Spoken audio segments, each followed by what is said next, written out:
97underground.com, Baltimore's pure rock. Hello, this is Michael Spedden, and thanks for joining us today on the 97underground.com Michael Spedden Interviews channel here on YouTube. There have been many requests from both listeners and guests for us to make available our artist interviews so they can listen again or share with others. You can find us on YouTube at 97underground Michael Spedden. Remember, the Back of the Rack, the Michael Spedden Show, can be heard on 97underground.com every Tuesday from 4 to 6 p.m. Eastern. Not only do I feature artist interviews, I feature songs you forgot you liked, classics that never die, beloved local, regional, up-and-coming, and underground artists. You can listen anytime, anywhere by downloading our free app from 97underground.com. Just do it. And now, today's episode. And folks, thanks for tuning into the Back of the Rack, the Michael Spedden Show here on 97underground.com, Baltimore's pure rock worldwide. We just sat down with Weekends at Noon, a Baltimore band who's played some great shows lately, and they've got more great dates coming up in awesome venues, and I really think you'll enjoy seeing them. They've just released some new music as well, which you'll be hearing during this episode, and I also put links to all of their social media and music in the show notes. Enjoy the episode with Weekends at Noon. And welcome back to the Back of the Rack, the Michael Spedden Show here on 97underground.com, Baltimore's pure rock worldwide. Today, Weekends at Noon came by to see us today to talk about their music and some shows thing that they've done recently and coming up, and to kind of introduce themselves to our listening audience here. So welcome. We have Colin, we have Jimmy, and we have their manager, Dustin, with us today. So it's great to have you all with us. Welcome to the show. Hey, Michael, thank you for having us. How you doing? Good.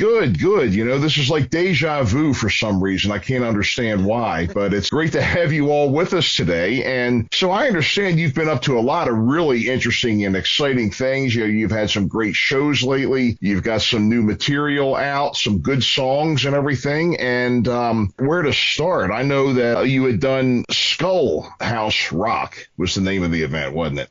Yeah, so Skullhouse Rock Fest, our wonderful manager, Dustin, before he was even our manager, this was his baby, like it was his event that he put together, him and his family. He just conceptualized the whole thing, and it turned out great. He brought a bunch of great acts together for one amazing event, and I'm sure that there's plenty of stuff that I'm missing that he could definitely put in. So, Dustin, if you want to continue with that. Yeah, that sounds like a job.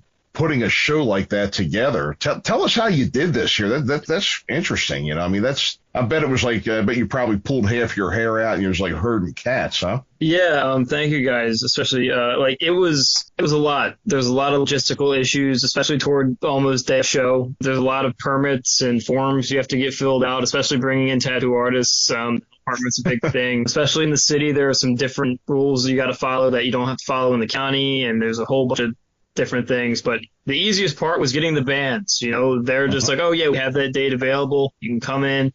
And then it's like, well, I guess you got to get the venue first, but still, it's a lot of things have to go around. But yeah, we had really good bands, really good tattoo artists. Everybody is very talented, and we were just lucky to have a really good crowd that came out and resonated with all the music that was played. And a bulk of the crowd was Weekends at Noon fans, which was really nice because they came out and they resonated with not just them, listened to everybody that played and had a good time, enjoyed the party, and it just really made it go. And you know, again, a lot of people that didn't want to get tattoos, you know, got tattoos, and that's what made it fun. I think Colin even got one. So it just made it a fun time. Weekends at Noon got to debut new shirts. Colin's wearing one now. They sold a bunch of those there too.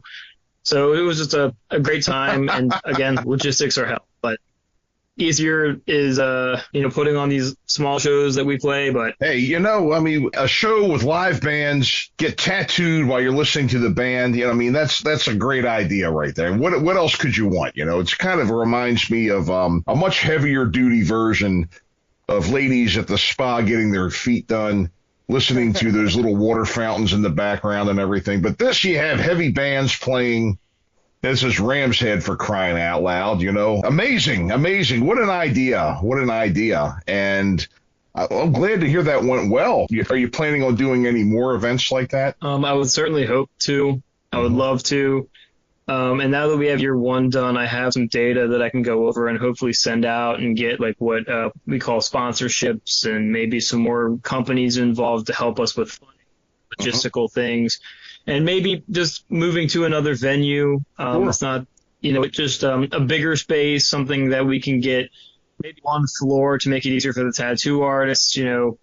There's just some things that could maybe done better logistically and just making things a little bit easier for everybody to load in or, just things that we could look at for a year or two. But Right. Yeah. I mean, yeah, I would say a good big venue would be a great idea for that. You don't want somebody to come flying out of the mosh pit and bump into the tattoo artist while he's in the middle of, like that lady at the end of Airplane putting her lipstick on. I can kind of picture that, and that's a rose with a big, thing coming out of it. But anyway, that sounds like a great venue, a great idea. And maybe, they could end up being, a well-known festival, an annual thing every year. Like, what do we have? Sowebo, and we have the Fells Point Festival. Why not Skullhouse Rock every year?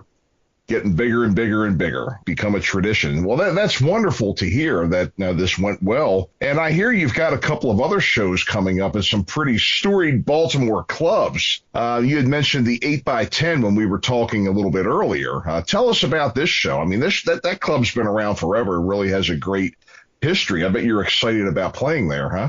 I'm super excited to play at the 8x10. Like I said, we've all lived in Baltimore our whole lives. We've been going to shows. Even just playing at Rams Head recently was an unforgettable, almost surreal experience to be up on that stage after seeing hundreds of shows there. And the 8x10 is no different. Like, we got so much reverence for the history that's been there, the music that has bounced off the walls. It's a really special place. I'm there all the time. It's like walking distance from my apartment. Nothing wrong with that. That's a great room. That's a great room. You'd also mentioned the Depot as well.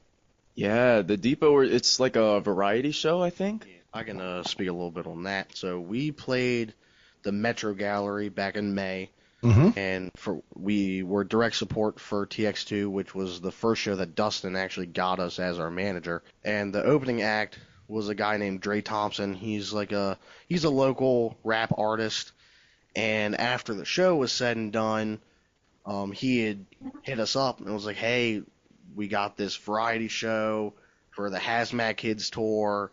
There's a bunch of acts playing, different styles, different, everything." And we were like, "Yeah, absolutely." Everyone gets like 15 to 20 minutes to just do their own thing and put it all together in one show, and it's going to be great. Excellent. Getting your face out there and getting into as many different events as possible, variety, festivals, and everything. That's definitely the way to go. As difficult as it is, especially playing original music. Are you mostly original or all original, or are you half and half, or what do you? We've been together for like 2 years now. We've got, 7 songs released. We're currently 6 songs released, 1 unreleased, and 1 currently being written. Like, we're always writing new stuff, always working on new stuff. But we also love playing covers, because that's what because we love those songs just as much as other people do. So it's a lot of fun to play. Who do you cover? Oh, so we do all sorts of stuff. We've played one of our favorites is White Wedding by Billy Idol. Oh, yeah. We do Bloodstains by Agent Orange. Oh, sure, yeah. My Hero, Foo Fighters. We have a lot of fun covers we like to pull out. Oh, the Backstreet Boys, too. We're all over the place with the covers. Wow, that sounds like that's a pretty eclectic mix right there. No, it's a lot of fun. I always say that when we're at a show, that I'm here to put people on some new stuff and play some stuff that we already love and just have a good time. So Sounds great. Well, let's spin one of your songs. You had mentioned a song called Fake. Tell me a little bit about that one. Yeah, Fake was the first song we ever wrote together. Andy and Jimmy put the riff together before we even were a band. I wasn't even around yet, and then once I joined the band, we put it more into a full-fledged song. I was in the midst of a pretty traumatic breakup that had really shaken my worldview, and I was having a hard time differentiating how much of the past couple years of my life was real and how much was just all in my head. So that's what the song's about, and I love it. I love the song. Even though it was our first one, it holds a really special place in my heart. Well, here it is. Let's give this one a listen. This is Fake by Weekends at Noon.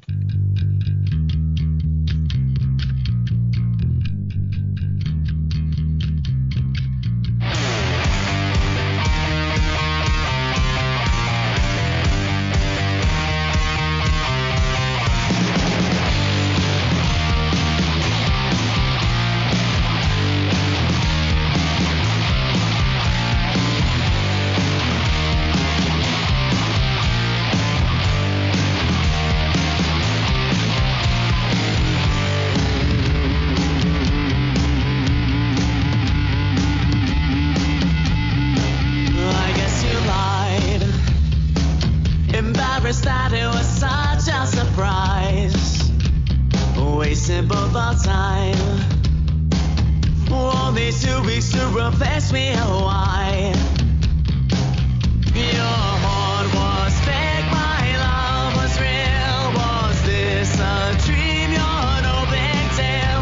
Your heart was fake, my love was real. Was this a dream? You're no big deal. Fake, fake, fake it till you make it, baby. Take my heart and break it all the fuck this.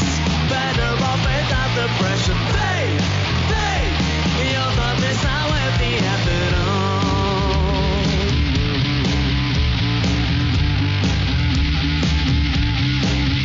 My heart won't break again. It doesn't beat at all. Took what you needed from me. You pushed me, then you watched me fall.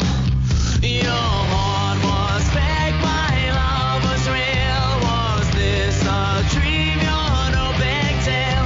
Your heart was fake, my love was real.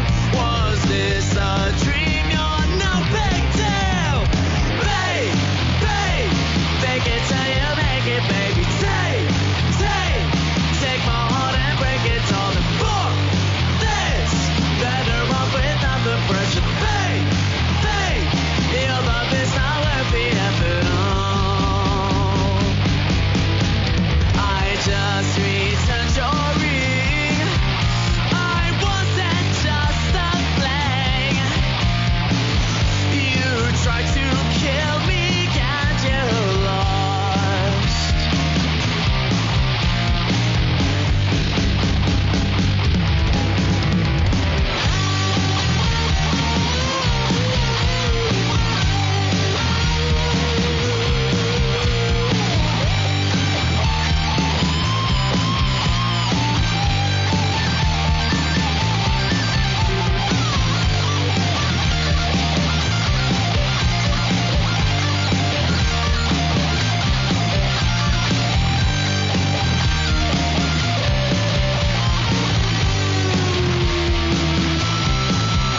Your heart was fake, my love was real. Was this a dream? You're no big deal.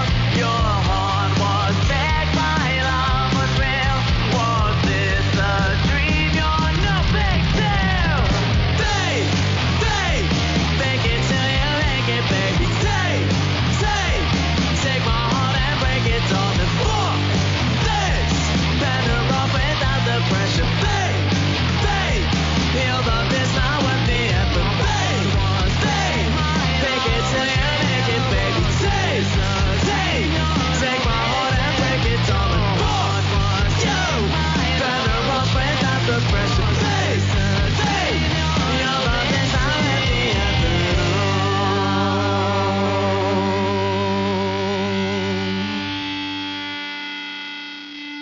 Okay, that was a good song there. So I understand that you were also performing. Was it at the Carroll County Fair? You had a pretty good gig there too, huh? Yeah, that gig was actually really special because we got it because the lady who was in charge of putting together the music for the day was at one of our shows. Oh, hey. She was at our show at the Metro Gallery, and she sent us an email. She's like, "Hey, you guys kick ass. Like, I really need to get a band for this thing, and I would like you guys to do it." And we were like, "Hell yeah!" And it That's was just a really special thing to be able to like have connected with somebody in that way. that just goes to show you, no matter where you are, whether you have a huge crowd or whether you're ticked off because you're playing for the bartender, remember, always be on point, because one person can walk in, it could end up being more opportunities.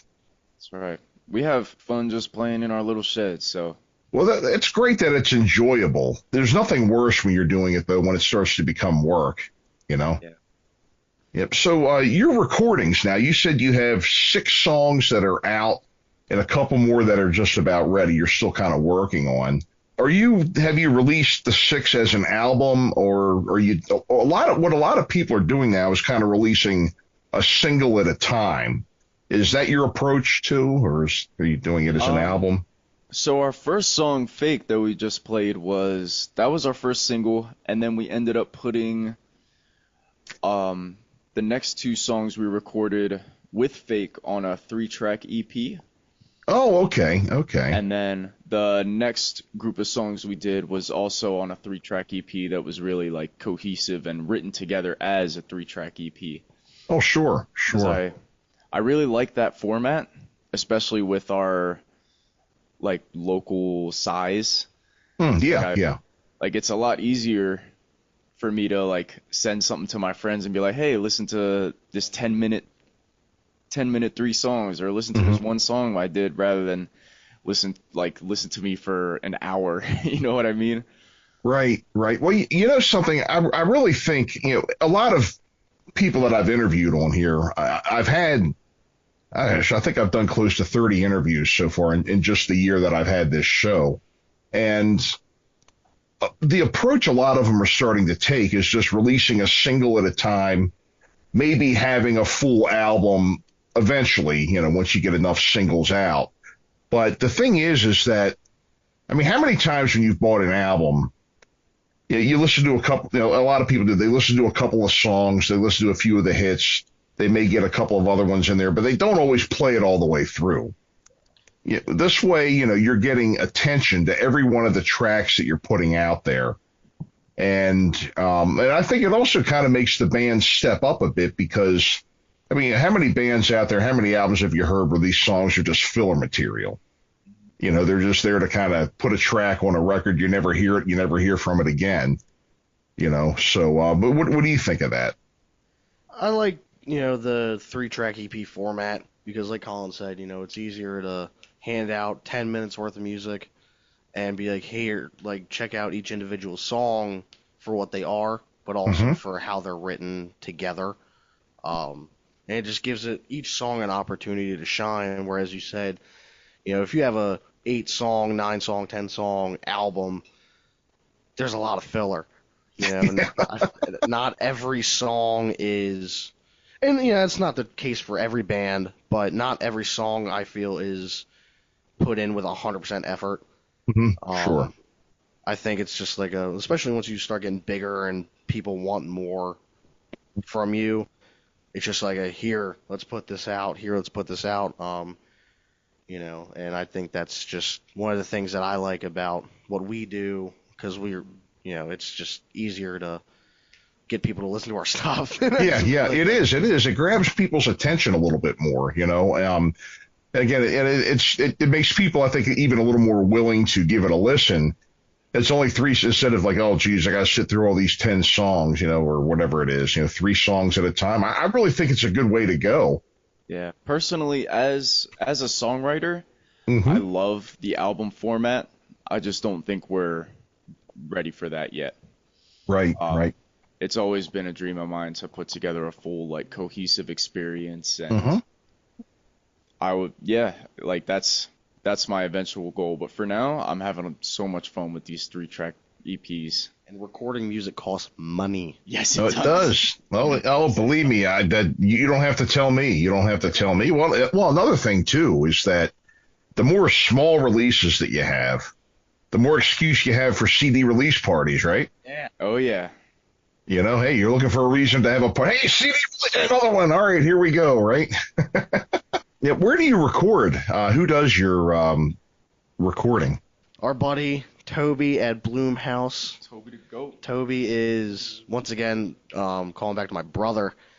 He recorded with Toby in his old band and referred him to us, and he's fantastic. I mean, we've recorded every song there with him, and each time I feel like we find our sound more and more and more with him, and we just work so well together, and he's a fantastic guy to work with. Toby at Bloomhouse Audio, he's fantastic. Excellent, excellent. Well, let's give this next song a spin here. I have a song here called "Ode to Me." Tell me about that one. Ode to Me. Oh my goodness, this is one of my favorite songs. Did you write it as an ode to yourself? Is that why? This song is it's kind of hard to explain. I wrote it as an internal battle between your conscience and your ego. Okay. So honestly, I don't really want to elaborate on it more than that. It's just a crazy ass song.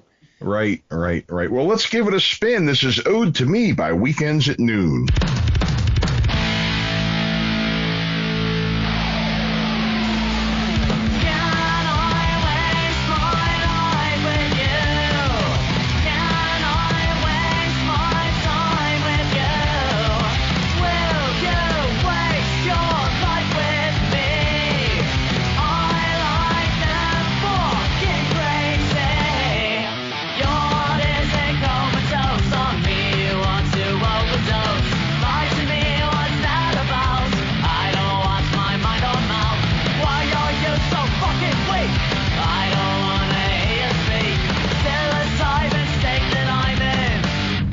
I hope you re-go your hymen.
So, fellas, it's been great having you on the show. It's a shame we don't have more time, but I've enjoyed speaking to you today, Weekends at Noon.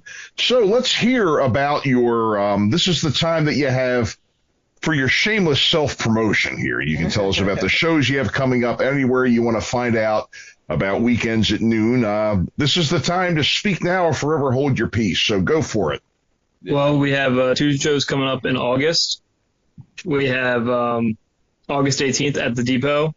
You can go on Eventbrite and use code NOON for some percentage off. I think it's like 5% or 10%, something like that. And August 30th at the 8x10, we have physical tickets available, and they're also available at the door. We're with Shuttlecraft, All You Need, and Here Goes Nothing. And I'm going to turn it over to Colin. All of our we're very active on Instagram Okay. at Weekends at Noon, and we've got our EP streaming up on we got Spotify, Amazon Music, Apple Music, wherever you stream music, it's there. All under Weekends at Noon. And is there a separate website, or is it you have just kind of a collection of social media pages? Yeah, we're working on a website, but it's a work in progress. Absolutely. I understand. Yeah, I do my own myself. All the best of luck with your upcoming shows. The material's sounding good, and I'm sure there's plenty more of that from where that came from. Thank you all. I really appreciate you coming on. I try to support our bands. I'm glad when you guys support my show, too. So Absolutely. thank you all so much. So, folks, we will be back right after these words. You're listening to The Back of the Rack, the Michael Spedden Show on 97underground.com, Baltimore's Pure Rock Worldwide. And thanks again to Weekends at Noon for stopping by. We'll be back right after these words.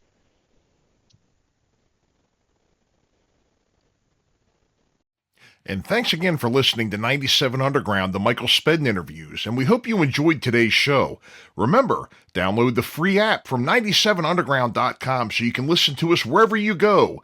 The Back of the Rack, the Michael Spedden Show, can be heard on 97underground.com every Tuesday from 4 to 6 p.m. Eastern. Thanks for listening, and we'll see you next time. Listen anytime, anywhere. Metal. Metal. Worldwide metal 24/7. 97underground.com.